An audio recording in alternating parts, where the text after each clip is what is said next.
natin siya. I-unbox na natin. Tingnan ko kung ano ang ano niya. First time ko talaga makakaano nito. Let's see.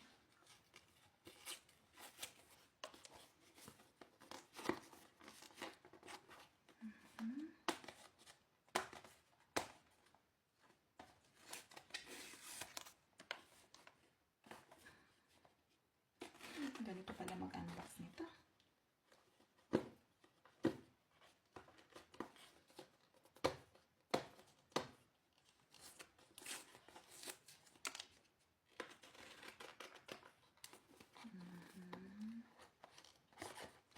Ito na.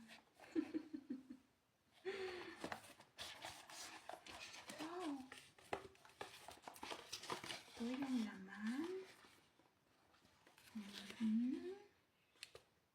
Ito, tapos ito yung ano niya. Ito yung quick ano niya, yung quick line niya. And then ito yung pinaka-phone. See?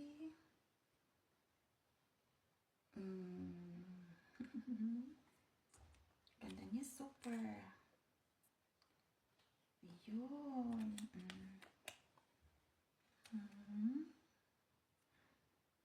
Muna natin ano yun. Ito siya, guys. Ito yung ano niya.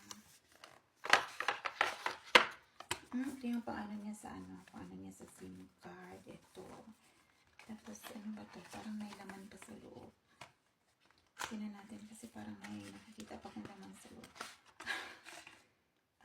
Yun. Ito yung ano niya.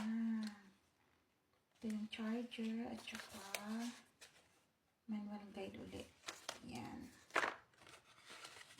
Tapos wala na. Tapos ito yung paano niya. Pang tusok niya sa ano. Pang tusok niya sa SIM card. And then ito yung ano niya. Ito yung ano to yung ano niya. Tapos yung pan ano sa ano sa phone. Tapos ito yung charger niya. Tapos ito yung pinaka-phone. Yan. Tapos yeah. Buksan na natin para makita niyo na rin. Oh yes. Oh see. Sobrang ganda. Yan. Yan ang bagong phone ni Nanay Tin. Yan. Tapos, next natin i-ano guys. Next natin i-unbox ito. Itong ano. Madali na ito. Itong ano niya. Itong casing. Yan. Yan. Madali lang naman ito ng casing. Oh. Yes. See.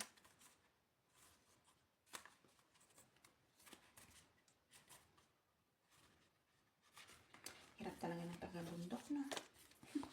Di ba? Sanay lang kasi ako sa mga mumurahing ano. Mumurahing phone. Ayan. Tapos, i-ano natin siya. Try na natin siya. Ilagay.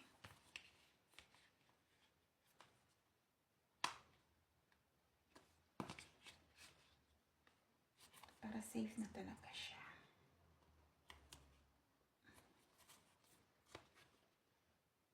Kaya, hindi ka siya. Why?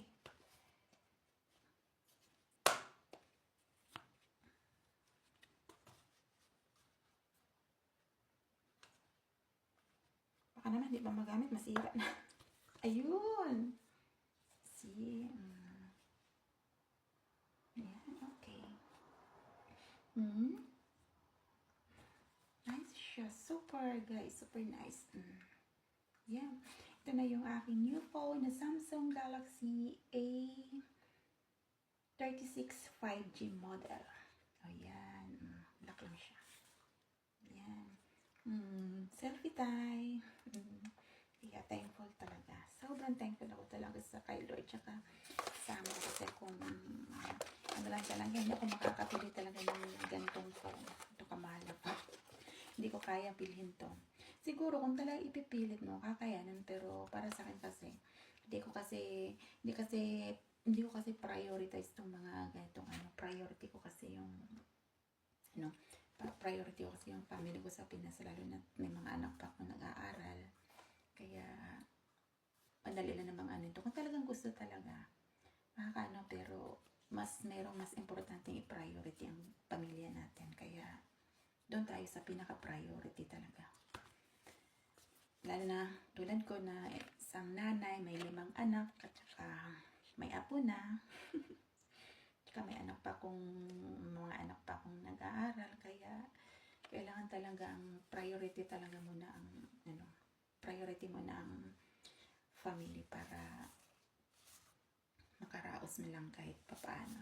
Kaya nga tayo di ba? Kaya nga tayo mga OFW, kalimitan nga sa atin, di ba? Hindi lang kalimitan, talagang karamihan, talagang 90% sa atin. Kaya tayo nag-abroad, kaya tayo nangingibang bansa para mabigyan natin ng magandang buhay, magandang bukas ng ating pamilya, lalong-lalo na ang ating mga anak.